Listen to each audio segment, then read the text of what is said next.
C'est un petit pas pour Katy Perry, un bond de géant pour les femmes. Le 14 avril 2025, 6 femmes, dont la superstar Katy Perry, ont marqué l'histoire en devenant le premier équipage 100% féminin à voyager dans l'espace avec Blue Origin. Un événement salué comme une victoire pour l'égalité des sexes, une révolution dans le domaine spatial, ainsi qu'une source d'inspiration pour des millions de jeunes filles qui font de l'événement un symbole puissant d'empowerment féminin. Après tout, c'est une première mondiale. Contrairement aux missions spatiales traditionnelles, souvent dominées par les hommes, ce vol 100% féminin brise les stéréotypes et prouve que les femmes peuvent conquérir l'espace. Ce vol est un commencement. Il ouvre la voie à plus de diversité dans l'espace et rappelle une vérité essentielle. Les femmes peuvent et doivent être partout, même au-delà des étoiles.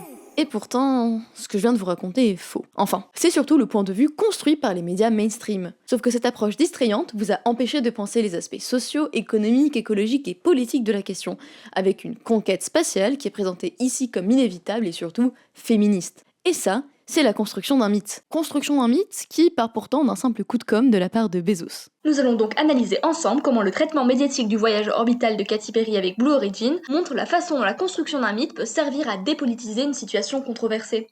Mais alors, qu'est-ce qu'un mythe pour Bart ? C'est quand une image, un objet, une star comme Katy Perry devient une idée en forme, un emballage qui cache de la marchandise politique. Nous avons une forme que nous voyons, un concept que l'on veut nous présenter, une signification.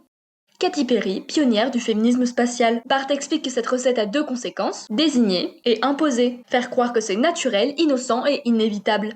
Et ça marche. Une millionnaire payée par Bezos pour aller dans l'espace devient une pionnière inspirante. La réalité n'est pas niée, mais le contexte, les contradictions et les charges politiques sont mises de côté au profit d'un constat. La dépolitisation du mythe invite donc à proclamer une fausse évidence plutôt qu'agir ou contester. Parce que cette expédition, c'est d'abord le mythe du progrès scientifique et social. L'espace n'est plus cet imaginaire lointain, inaccessible qu'il était auparavant. Désormais, tout le monde peut embarquer dans une fusée et réaliser ses rêves à l'instar de Katy Perry. Bon, en réalité, le coût de ce voyage s'élève à plus de 450 000 $.